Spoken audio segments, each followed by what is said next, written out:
Hi hello வணக்கம், welcome to madman tube. இன்னைக்கு என்ன பார்க்க போறோன்னா, பைசன் படத்தோட ரிவ்யூ தான். மாரி செல்வராஜ் சாரோட டைரக்ஷனில் துருவ், அனுபமா, லால், அமீர் மற்றும் பசுபதி சார் நடித்து வெளியாயிருக்க படம் தான் பைசன். மேல மேல போகணும், அந்த டாப்புக்கு போகணும், உச்சத்துக்கு. படத்தோட கதை என்னன்னா, தென் மாவட்டங்கள் நடக்கக்கூடிய ஜாதி கலவரம். அதுக்கு இடையில மாட்டிக்கிட்ட நம்ம ஹீரோ, அவருக்கு கபடினா உயிர், கபடிக்காக தான் எல்லாமே பண்ணிட்டு இருக்காரு. கபடியில் எப்படி அந்த ஜாதி கலவரம், ஜாதி பிரச்சனை, ஊரில் இருக்கக்கூடிய ஜாதி பிரச்சனை, அதுக்கப்புறம் இந்தியாவில் எப்படி செலக்ட் ஆகிறாரு, அதுக்கப்புறம் அங்கே இருக்கக்கூடிய பிரச்சனை, அதெல்லாம் தாண்டி எப்படி ஒரு ஹீரோ இந்தியா டீமில் விளையாடுறாரு, எப்படி அவர் ஜெயிக்கிறாரு அப்படின்றதான் படத்தோட கதை. இது பத்தாது, உன் கையை உடைச்சாலும் சரி, காலை உடைச்சாலும் சரி, நீ ஓடிக்கிட்டே இரு. வந்திருக்கக்கூடிய மாரி செல்வராஜ் சார் படங்கள்லயே எனக்கு தெரிஞ்சு பைசன் படம் தான் ஒரு டிஃப்ரெண்டான படம். அவரோட பயன்படுத்தின குறியீடுகள் எல்லாமே பார்த்தீங்கன்னா கரெக்டாக அடாப்ட் ஆச்சு. மற்ற படங்களை கம்பேர் பண்ணும்போது இந்த படம் ஒரு டிஃப்ரெண்ட்டாக இருக்குது. ஒரு ஸ்போர்ட்ஸ் மூவியும் உள்ளே சேர்த்து ரொம்ப அழுத்தமாகவும் கதையை வைக்காமல் ரொம்ப டீட்டெயிலிங்காக அழகாக வச்சுருக்காரு. மக்களுக்கு என்ன தேவையோ அதை அழகாக கொடுத்துருக்காரு. ஏன் அப்படி சொல்கிறேன்னா, இந்த படத்தில் எல்லாத்தோட கேரக்டரைசேஷனுமே பார்த்தீங்கன்னா ரொம்ப சூப்பராக இருக்குது. ஏன் அப்படின்னா, லால் சாரோட அவரோட கேரக்டரைசேஷன் ரொம்ப அருமையாக இருக்கும். அவரை இப்போ நம்ம வில்லனாக பார்க்குறதா, இல்லை ஹீரோ சைடு இருந்து பார்க்கும்போது அவர் ஹீரோவாக தெரிவார். இப்போ அதே மாதிரி பார்த்தீங்கன்னா, அமீர் சாரோட கேரக்டரும் அதே மாதிரி தான். அவர் இந்த பக்கம் சைடு இருந்து பார்க்கும்போது அவரு நல்லவராக தெரிவார். ஒவ்வொருத்தரோட கேரக்டரைசேஷனும் அழகாக வடிவமைச்சிருக்காரு. ஏன்னா இந்த லால் கேரக்டர் பார்த்தீங்கன்னா, ஒரு கட்டத்தில் ஜாதி ஜாதி தான் முக்கியம் அப்படின்னு சொல்லிட்டு, உயர்ந்த ஜாதி தான் முக்கியம் அப்படின்னு சொல்லிட்டு பேசிகிட்டு இருப்பார். ஆனால் அவருக்கு ஸ்போர்ட்ஸில் வரும்போது கபடின்னு ஒன்று பிடிச்சிருக்கு. அதுக்காக அவன் என்ன ஜாதியாக இருந்தாலும் பரவாயில்ல அப்படின்னு என்ன ஜாதியாக இருந்தாலும் என்ன, நம்ம ஒரு கபடி பிளேயர், அதில் அவனை இன்வால்வ் பண்ணிக்கலாம் அப்படின்னு சொல்லிட்டு அந்த கேரக்டரு. அதே மாதிரி பார்த்தீங்கன்னா, துருவை கூப்பிட்டு பேசும்போதும் லால் கேரக்டர் ரொம்ப ஸ்பெஷலாக தெரியும். இது அப்போ இருந்தே வந்துட்டுருக்கு, இதை இதை என் அப்பா சொன்னா, தாத்தா சொன்னா, அப்போ இருந்தே நாங்கள் கடைப்பிடிச்சிட்டு இருக்கோம், இதை நாம் இப்போ எதுவும் பண்ண முடியாதுலே, இப்போ உனக்கு சொன்னால் அது புரியாது, என்னால் ஒன்று பண்ண முடியும், உன்னை கபடி பிளேயராக மாற்ற முடியும், அடுத்த ஸ்டேஜுக்கு உன்னை கொண்டு போக முடியும் அப்படின்னு அவரை சொல்கிறதும் சரி. அந்த கேரக்டர் வடிவமைச்ச விதம் ரொம்ப அழகாகவே இருந்துச்சு. அதே மாதிரி அமீர் சார் கேரக்டரும் சரி. அமீர் சார் கேரக்டர் இப்போ அவர் ஒரு டைலாக் சொல்லுவார், நம்ம எதுக்காக கத்தி பிடிச்சன்னே தெரியாமல் சுற்றிட்டு இருக்கானுங்க, எல்லாரும் சமான்னு சொல்லி தான் கத்தி பிடிச்சோம், ஆனால் அதுவே தெரியாமல் பின்னாடி ஒரு கூட்டம் கூடி அது ஒரு பெரிய பிரச்சனையாக மாற்றிட்டு இருக்காங்க அப்படின்னு சொல்லி அவரோட கேரக்டரைசேஷனும் சரி. ரெண்டு பக்கம் இந்த பக்கம் இருந்து பார்க்கும்போது அவரோட இது சரியாக இருக்கும், லால் சாரோட கேரக்டர்.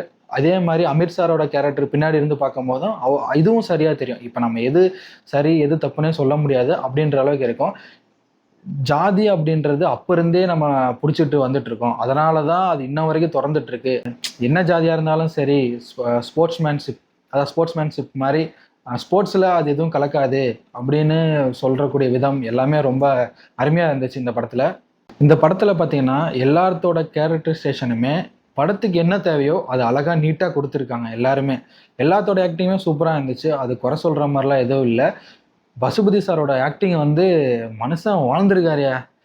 படத்துக்கு படம் இந்த கேரக்டராகவே அவர் மாறிட்டாருன்னு சொல்லணும். படம் பார்க்கும்போது பசுபதி சாரோட ஆக்டிங் மட்டும் தனியாக தெரியுது, அந்த கேரக்டராகவே வாழ்ந்துட்டாரு, அந்த கேரக்டராகவே மனுஷன் மாறிட்டாரு, அவரோட ஆக்டிங்லாம் இந்த கேரக்டராகவே அவர் மாறிட்டாருங்க. அதுதான் பசுபதி சாரோட ஆக்டிங்கு. துருவோட ஆக்டிங் பார்த்தீங்கன்னா, அந்த ஜாதினா என்ன, அந்த வளர்ந்து வர்ற வயசில் அவருக்கு நடக்கக்கூடிய பிரச்சனைகள், அதில் ஜாதினா என்ன, அதோட புரிதல் எப்படி இருக்குன்னு குழப்பமான ஒரு சூழ்நிலையில் சுற்றிட்டு இருக்க நம்ம துரு பார்த்தீங்கன்னா அந்த ஆக்டிங்கை அவர் நல்லா கொடுத்துருக்காருன்னு சொல்லணும். அதே மாதிரி ஒரு ப்ராப்ளம் நடக்கும், அவர் பார்த்தீங்கன்னா இந்தியன் டீமுக்கு செலக்ட் ஆக மாட்டார், வீட்டுக்கு திரும்பி வந்துடுவார். அதுக்கப்புறம் என்ன பிரச்சனை, யாரை நம்புறது, இப்போ நான் எங்கே போகிறது அப்படின்னு சொல்லிட்டு அவர் கேட்குறதும் சரி, இதுதான் என் வீடு, நான் எங்கே போகிறேன் அப்படின்னு அவர் கேட்குறதும் சரி, ரொம்ப நல்லாவே நடிச்சிருக்காரு. மேல மேல போகணும், அந்த டாப்புக்கு போகணும், உச்சத்துக்கு போகணும். ஒரு ஸ்போர்ட்ஸ் மூவியாக பண்ணும்போது அவன் ஜெயிக்கணும் அப்படின்ற உணர்வை ஸ்க்ரீன்ல இருந்து நமக்கு கடத்தணும். அந்த விஷயத்த ரொம்ப அழகாகவே பண்ணியிருக்காரு.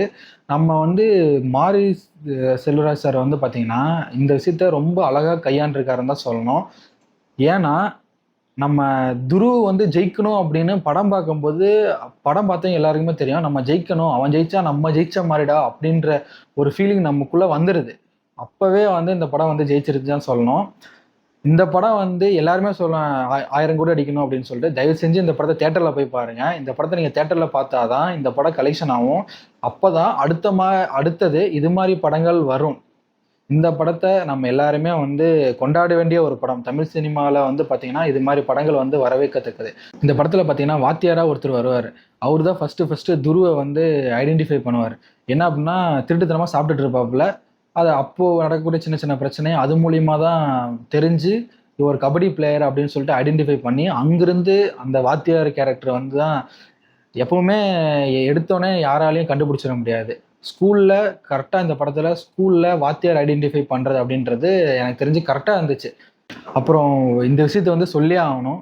என்ன அப்படின்னா இப்போது மாரி செல்வராஜ் சார் வந்து டீசர் ரிலீஸ் ஆனவும் சரி, ஃபர்ஸ்ட் லுக்கெல்லாம் ரிலீஸ் பண்ணும்போதும் சரி, அவரோட கதைகளை வந்து ஜாதியை வச்சு சம்பாரிச்சுக்கிறாரு, இதை வச்சு இவங்க பொழப்பு நடத்துகிறாங்க, நான் வேணா திருந்திடுறேன் மாரி சார், தயவு செஞ்சு இது மாதிரி படங்கள் எடுக்காதீங்க அப்படின்னு நிறையா மீம்ஸு நிறையா வீடியோஸ்லாம் நான் பார்த்தேன். என்ன அப்படின்னா இது மாதிரி ப்ராப்ளம் நடந்துட்டு தானே இருக்குது. நடக்காமல் இருந்தால் சரி, இப்போ நடக்கலை, அப்போ நடந்துச்சு, இப்போ ஏன் இதை எடுக்கணும்? இப்போ இது மாதிரி பிரச்சனைகள் நடக்கலையே, இதை ஏன் சொல்லி இன்னும் நம்மளை ஏன் கீழே ஆக்கணும் அப்படின்னு சொன்னால் ஓகே. பட் இது மாதிரி ப்ராப்ளங்கள் நடந்துட்டு தானே இருக்குது. இப்போ ரீசெண்ட் டேஸில் கூட நிறையா பிரச்சனைகள் நிறையா ப்ராப்ளங்கள் இதே சம்மந்தப்பட்டு ஜாதியை வச்சு மட்டம் தட்டுறதும், ஜாதியை சொல்லி இந்த வழியில் நீங்கள் வரக்கூடாதுன்னு சொல்கிறதும் இப்போ வரைக்கும் நடந்துட்டு தான் இருக்குது. இது நடக்கிறனால இது மாதிரி படங்கள் வரதான் செய்யும். நம்ம எப்போ திருந்தனமோ இது ஆட்டோமேட்டிக்காக அது வராமல் போயிடும்.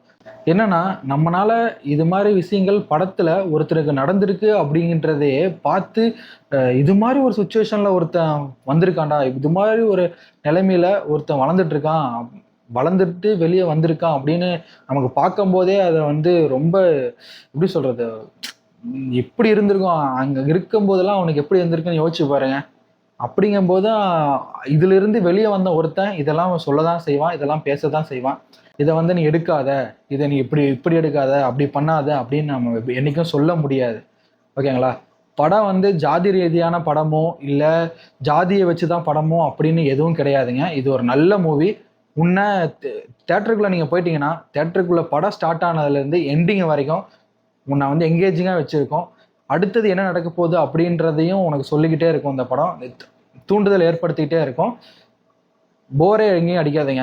மற்ற வர படத்துல எல்லாம் கம்பேர் பண்ணும்போது படமாக நீங்கள் பாருங்கள், மூவியாக பாருங்கள். இந்த படம் வந்து ஜெயிக்க வேண்டிய படம், ஜெயிக்க வைக்கணும். அப்போ தான் இது மாதிரி படங்கள் வரிசையாக வரும். இது வந்து தங்கல் மூவி அது மாதிரி வரிசையில் வரக்கூடிய படம்.